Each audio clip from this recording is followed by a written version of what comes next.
तो चलिए फिर शुरू करते हैं आज की अपनी वीडियो को। जैसा कि आप लोगों को पता होगा कि आज हमारा है डे 13 ऑफ 45 डेज चैलेंज। इस चैलेंज के अंदर हमने बेसिकली क्या करना है कि क्लास 12th की जो पॉलिटिकल साइंस और हिस्ट्री है उसको हम अच्छे से कवर कर रहे हैं एनसीईआरटी बुक के माध्यम से, ठीक है जी। और एमसीक्यू ऑब्वियसली उसी के थ्रू कर रहे हैं हम। चैप्टर हमारा चल रहा है कि यात्रियों के नज़रिए, और ये हमारा पार्ट 2, और इसी पार्ट के अंदर ये चैप्टर पूरा फिनिश हो जाएगा। उसके बाद आपका 6th चैप्टर आ जाएगा, भक्ति सूफी संत वाला, ठीक है। और बिना देरी करे स्टार्ट करते हैं जरा। आप सभी लोगों को पता है कि अगर आपके प्री बोर्ड के अंदर या मिड टर्म के अंदर बड़े ही खराब नंबर आए हैं और आप सोच रहे हैं कि बोर्ड के अंदर कैसे आप अच्छे से फोड़ के आ सकते हो, तो अभी भी मौका है, जाकर के इस वीडियो को देखिए और इस स्ट्रैटेजी को जाकर के अच्छे से फॉलो कीजिएगा। डेली के 5 एमसीक्यू के क्वेश्चंस में डालता हूँ यहाँ पर। डेली के कम्युनिटी वाले सेक्शन पे जाकर के वहाँ पर देख सकते हैं कि हर एक क्वेश्चन मिलेगा आपको, और जैसे ही किसी ऑप्शन पे आप क्लिक करेंगे तो आपको एक्सप्लेनेशन भी मिल जाएगा वो कैसे क्या है। और एक और चीज़, जो हमने एमसीक्यू की सीरीज चला रखी है डे वाइज, अगर उसको आपको प्लेलिस्ट को एक्सेस करना है तो यहाँ जाइएगा प्लेलिस्ट वाले सेक्शन के अंदर, मेरे चैनल पे जाकर के वहीं पे देखिएगा एमसीक्यू पॉलिटिकल साइंस और हिस्ट्री दोनों के ही सीरीज आपको अच्छे से मिल जाएंगे। और ये आप लोगों को पता ही है कि हमारा ये सुकून है, ठीक है जी। आज हमारा डे 13 हो चुका है, पॉलिटिकल में भी हमारा डे 10 तक चल रहा है। चलिए बिना देरी करे शुरुआत करते हैं आज के अपने पहले क्वेश्चन की, बिकॉज क्वेश्चंस हमारे पास पूरे 10 है। और बताइएगा जरूर कि आउट ऑफ 10 आपके कितने आ रहे हैं। और हाँ, नोट पैड निकाल करके बैठिए, क्योंकि नोट्स बनाना बहुत जरूरी है और ये चैप्टर काफ़ी ज़्यादा इंपॉर्टेंट है, ऑलरेडी मैं आपको बता चुका हूँ। चलिए पहला क्वेश्चन पूछा जा रहा है कि किस प्रसिद्ध यूरोपीय लेखक ने दक्षिण भारत की यात्रा, दक्षिण भारत के व्यापार और समाज का विवरण दिया। देखिए, इससे जो हमारा पार्ट 1 था, उस पार्ट 1 के अंदर मैंने डिस्कस किया था, जब कभी भी दक्षिण भारत के बारे में बात आएगी तो वहां पर 2 लोगों के नाम ज्यादा आ रहे हैं। एक तो आपका है अब्दुल रज्जाक समरकंदी, जो कि ये है, और दूसरा एक और बंदा का नाम आता है, वो है दुआरते बरबोसा। हालांकि ये दुआरते ऐसे लिखा जाता है, दुआरते, ये ते है, दुआरते, ये है दुआरते बरबोसा, ठीक है जी। तो ये एक वो व्यक्ति है और एक ही अब्दुल रजाक समरकंदी है। इन दोनों ही व्यक्तियों ने दक्षिण भारत की यात्रा की थी, बट दक्षिण भारत के व्यापार और समाज का जो विवरण दिया है, उसके बारे में जो बताया है, वो था आपका दुआरते बारबोसा। तो इसके बारे में आप लोगों को याद रखना होगा, थोड़ा सा अलग है, इसकी वजह से बोल रहा हूँ, ठीक है जी। चलिए नेक्स्ट देखते हैं। और हाँ, कुछ जो मैंने लिख रखा है ना, सारा पढ़ा कीजिए, सारा का सारा पढ़ा कीजिए, बिकॉज यहाँ देखिए फ्रांस की यात्रा है, उसके बाद एक और ही आया था फ्रांसीसी जोहरी जो, ये देख रहे हो कितना गजीब सा नाम है, ये भी भारत की साइड आया था। और ये किसने कितनी बार यात्रा करी थी? 6 बार यात्रा करी थी, याद रखिएगा। नेक्स्ट क्वेश्चन पूछा जा रहा है कि निम्न में से कौन इतालवी, इतालवी का मतलब होता है इटली, इटली, ठीक है जी, इटली का चिकित्सक, यानी कि इटली का जो डॉक्टर होते हैं, वो कौन था जो कि यूरोप में वापस ना जा करके भारत में ही बस गया। मतलब कि यूरोप से, मतलब इटली एक देश है, वहां से इंडिया की साइड आया। आने के बाद घूमते घूमते भाई साहब को इतना पसंद आ गया इंडिया की, वो कह रहा है कि हम वापस जाएंगे नहीं। तो इन चारों में से कौन सा वो व्यक्ति है वो बताना है। और इनडायरेक्ट वे में देखा जाए तो इन चारों में से कौन सा इटली से बिलोंग करता है ये भी पता चल जाएगा आपको। तो सभी को पता होगा इसका राइट आंसर क्या है, मनुकी। बिकॉज आप सभी को पता होगा कि जो इब्न बतूता है, ये कहाँ से है? ये मोरक्को से है, ठीक है जी, मोरक्को से है। और ये तो बेचारा अपने घर जाने की तैयारी भी कर लेता है 1347 के अंदर, ठीक है, मोरक्को जाता है। और आप लोगों को मैंने पार्ट 1 के अंदर बताया भी था, जब ये मोरक्को वापस पहुंच जाता है तो पहुंचने के बाद वहां का जो राजा होता है वो बोलता है, एक व्यक्ति को नियुक्त करता है, उसका नाम क्या था? इब्न जूता, इब्न जचूता नाम का एक व्यक्ति होता है, उसको नियुक्त करता है और बोलता है कि ये व्यक्ति जो है ना, इसके जितने भी एक्सपीरियंसेस हैं ट्रैवल के दौरान, जो भी इसने देखा था यात्रा के दौरान, उन सबको लिखने का काम किसने किया था? इब्न जचूता ने किया था, ठीक है जी। तो इसको आप अच्छे से याद रखिएगा। मनु की इसका राइट आंसर आपको मैंने बता ही दिया है। और बर्नियर आपको पता ही है जी, ठीक है, फ्रांस का रहने वाला था, फ्रांसवा बर्नियर फ्रांस का रहने वाला था। और आपको इसके बारे में हमने बता ही दिया। अलबरूनी आपको पता ही है, ख्वारिज्म, उज्बेकिस्तान, 973 में इसका जन्म हुआ, 1017 में अटैक हुआ था, आप सभी को पता है। तो इसके बारे में अच्छे से आप थोड़ा सा याद रखिएगा। नेक्स्ट क्वेश्चन देखते हैं क्या है। अगला क्वेश्चन बोला जा रहा है कि निम्न में से किसने सम्राट शाहजहां, शाहजहां समझ रहे हैं, वही शाहजहां जिसने वो बनवाया था, क्या बोलते, ताजमहल, उसका जो सबसे ज्येष्ठ पुत्र है, सबसे बड़े वाला पुत्र, जिसका नाम था दारा शिको, ठीक है जी, दारा शिको।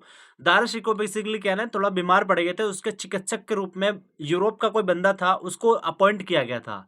तो इन चारों में से वो कौन सा चिकित्सक था जिसको अपॉइंट किया गया था, यही पूछा जा रहा है। तो आप सभी को पता होना चाहिए कि जो फ्रांसवा बर्नियर वो चिकित्सक भी था, और फ्रांसवा बर्नियर को ही जो है मतलब चुना गया था कि आप हमारे चिकित्सक बनोगे, राजशाही चिकित्सक बनोगे। ठीक है जी, तो देख लीजिए लिखा भी है, फ्रांसवा बर्नियर एक चिकित्सक के रूप में रहा, जो कि शाहजहां के ज्येष्ठ पुत्र दाराशिको के रूप में, ये रहा, दाराशिको के चिकित्सक के रूप में काम करने लग गया था। ठीक है जी, तो ये भी थोड़ा सा देखिएगा। नेक्स्ट क्वेश्चन पूछा जा रहा है कि निम्न में से किसने अपनी कृति फ्रांस के शासक लुई 14 को समर्पित की थी। तो यहाँ पर एक ट्रिक देख सकते हो, क्या है कि फ्रांस के शासक मतलब कि इन चारों में से जो फ्रांस का होगा, तभी तो वो बंदा वहां फ्रांस में वापस गया, तो उसने शासक लुई 14 को जाकर के अपनी किताब दे दी। तो इसका आंसर, राइट आंसर क्या हो जाएगा, आप सभी को पता है इसका राइट आंसर क्या है, बर्नियर, यानी कि फ्रांसवा बर्नियर इसका करेक्ट आंसर हो जाएगा। अब यहाँ पर ना कुछ बातें हैं, जरा इंपॉर्टेंट कीजिएगा, नोट डाउन कीजिएगा। क्या कि जो फ्रांसवा बर्नियर है वो क्या करता था, जब भी कोई चीज देखता था ना, तो उसको यूरोप के साथ उसकी तुलना करना स्टार्ट कर देता था। ठीक है, और अपनी किताब के अंदर भाई साहब ये भी लिखते हैं कि यूरोप वर्सेस भारत, इन दोनों का जो है कंपैरिजन करना स्टार्ट कर देता था। उसने ना अपनी किताब के अंदर एक बात ये भी लिखी है कि जो भारत है वो अगर विकास के मामले में देखा जाए, विकास यानी कि डेवलपमेंट, किस तरीके की बिल्डिंग है वगैरह वगैरह चीजें, तो वो कहता है कि भारत विकास के मामले में यूरोप से बहुत ज़्यादा पिछड़ा हुआ है, बहुत ही ज़्यादा दयनीय है इसकी स्थिति। तो ऐसा ये बंदा बोलता है। और जो बर्नियर है, इसकी जो किताब है वो 1670 से 71 के बीच में पब्लिश होते हैं, यानी कि प्रिंट हो जाती है इसकी बुक। ठीक है जी, इसकी बुक को जो है प्रिंट करवाया जाता है। ठीक है जी, और जैसे ही ये प्रिंट हो जाता है भाई साहब, ये बहुत ज़्यादा पॉपुलर भी हो जाता है ये। ओके, और आपको पता होगा कि इसकी जब किताब छपी थी तो पता नहीं कितनी बार इसको दोबारा से रिप्रिंट करवाना पड़ गया था। देखिए यहाँ पर लिखा भी है मैंने, अ, मतलब अलग अलग भाषाओं के अंदर जो है ना, इसकी किताब को जो है ट्रांसलेट भी किया जाने लगा, बिकॉज काफ़ी ज़्यादा इंपॉर्टेंट था। और देख लीजिए ये भी लिखा हुआ है, पूर्वी और पश्चिमी की तुलना, मतलब वही पूर्वी में मतलब क्या होता है कि भारत, और पश्चिमी मतलब होता है यूरोप। ठीक है जी, तो इसकी तुलना करने वाला बंदा कौन था, बर्नियर था। ये भी क्वेश्चन बन सकता है, तो उसको अच्छे से आप याद रखिएगा। नेक्स्ट क्वेश्चन पूछा जा रहा है कि निम्न में से किस यात्री ने जातीय व्यवस्था, वेरी वेरी इंपॉर्टेंट क्वेश्चन है, याद रखिएगा। ठीक है जी, ये वाला क्वेश्चन जो है काफी ज्यादा इंपॉर्टेंट है। ठीक है जी, बोला जा रहा है कि जातीय व्यवस्था का विवरण जो है किसने प्रस्तुत किया था। इसका राइट आंसर आप सभी को पता है कि उसका राइट आंसर क्या है, अल बिरूनी। हालांकि ये ऐसे नहीं है, अल बिरूनी ऐसे लिखा जाता है, अल बिरूनी। यार थोड़ा ना टाइपिंग मिस्टेक्स हो जाते, तो उसके लिए थोड़ा हमें क्षमा कीजिएगा, है ना। अब देखिए क्या है, अल बिरूनी जहाँ कहाँ से था, अल बिरूनी याद आ रहा है, इसका जन्म कहाँ हुआ था, ख्वारिज्म उज्बेकिस्तान के अंदर 973 के अंदर इसका जन्म हुआ था। इसको अच्छे से आपको याद रखना है। अल बिरूनी भाई साहब जब इंडिया की साइड आते हैं, तो आने के बाद इनको दिखता है कि भारत के अंदर ना वर्ण सिस्टम है, वर्ण व्यवस्था है। ठीक है जी, वर्ण व्यवस्था है। अब वर्ण व्यवस्था के अंदर वही ब्राह्मण हो गया, क्षत्रिय हो गया, वैश्य हो गया, शूद्र हो गया। उन्होंने ये चार चीजें नोटिस करी। तो अल बिरूनी कहते हैं कि भाई साहब ये सेम चीज ना प्राचीन प्राचीन फारस के अंदर भी तो यही सेम सिस्टम है, ऐसा वो बंदा बोलता है। तो उसमें भी बोलता है कि चार कैटेगरी होती है। कौन कौन सी, पहली होती है आपकी घुड़सवार की। दूसरी होती है किसकी, शासक वर्ग की, जो राज कर रहे हैं उनकी। और तीसरा होता है जो धर्म के उपासक होते हैं ना, धर्म से रिलेटेड होता है, जैसे फॉर एग्जाम्पल भिक्षु हो गए। ठीक है जी, जो अपना भिक्षु हो गए, और धर्म से रिलेटेड जो भी पंडित वगैरह होते हैं वो लोग हो गए। और फोर्थ हो गए आपके कौन से, पढ़े लिखों का वर्ग, पढ़े लिखे जो लोग होते हैं उनका, जिसको बोला जा रहा है वही चिकित्सक हो गया। ठीक है जी, चिकित्सक हो गया, खगोल शास्त्री हो गया, भौगोलिक विज्ञान वाले बंदे हो गए।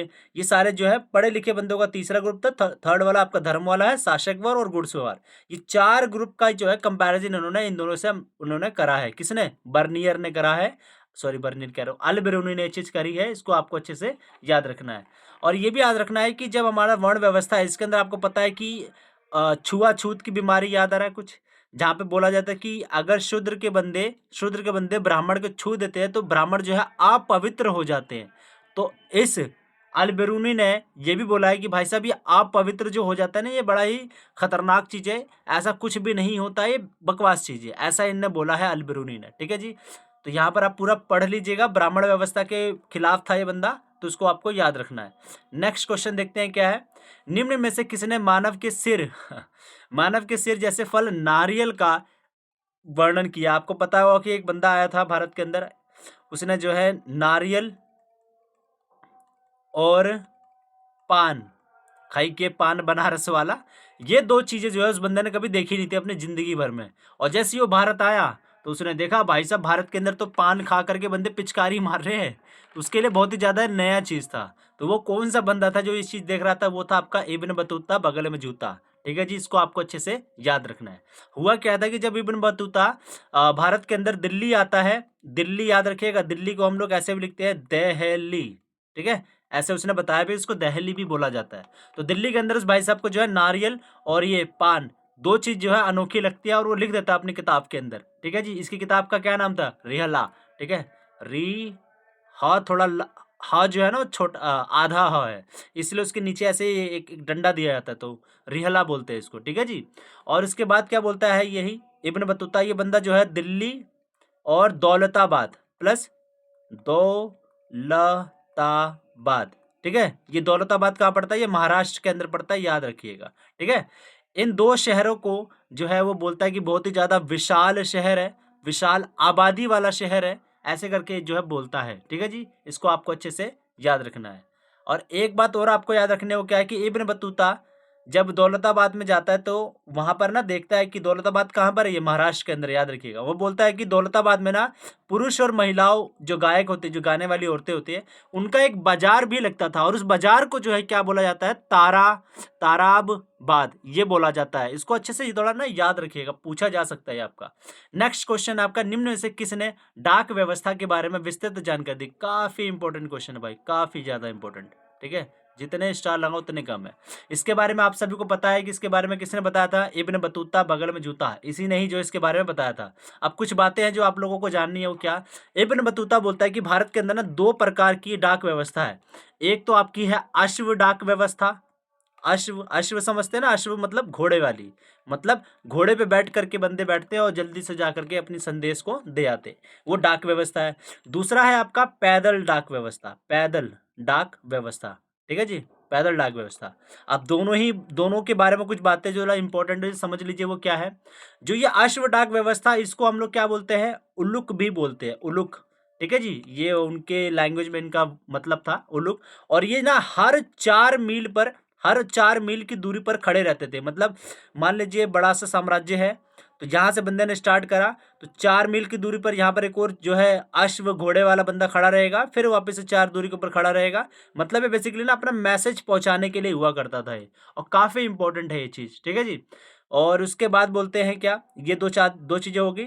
सेम इसी तरह से पैदल वाला जो डाक व्यवस्था है, इसको जो है वो लोग क्या बोलते थे? दावा, दावा करके बोलते थे। जहां पर ये उलुक बोल रहे हैं अश्व वाले को, वैसे ही पैदल बोलते थे दावा वाले को। और ये जो है हर 3 मील पर खड़े होते थे।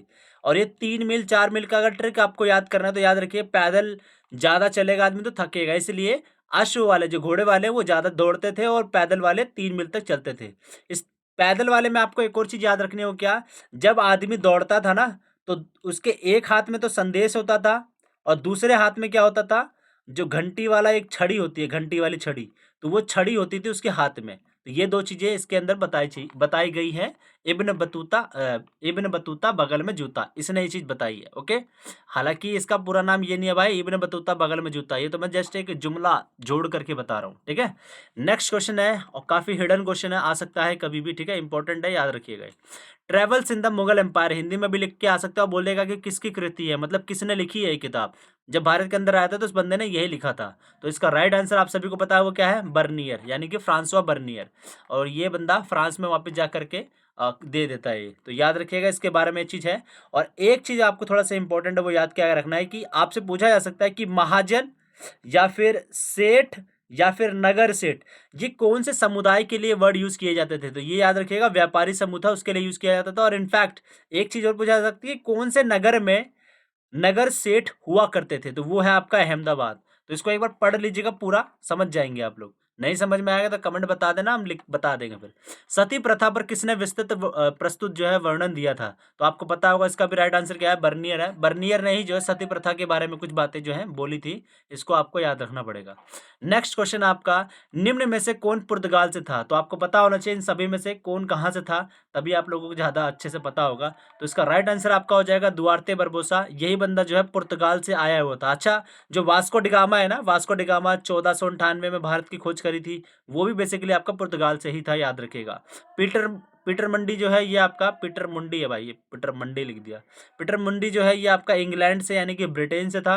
फ्रांसवा बर्नियर आप सभी को पता है ये फ्रांस से था, उसकी कृति का क्या नाम है, travels in the Mughal empire, ये था। और मार्को पोलो ये बेसिकली आपका इटली का था, इसको आपको अच्छे से याद रखना है। इसी के साथ इस वीडियो को करते हैं हम समाप्त, और जा करके भाई साहब थोड़ा ना अटेम्प्ट कीजिए क्वेश्चंस को और अच्छे से प्रैक्टिस करते रहिए, ठीक है। चलिए, जय हिंद, जय हिंद, जय भारत। छोटों को प्यार, बड़ों को नमस्ते। छोटी सी लाइफ में करो एंजॉय, एंजॉय यार, ऐसा कुछ बोलते हैं यार, जस्ट ट्राई किया था मैंने, ठीक है। चलिए कोई नहीं, bye bye, love you all.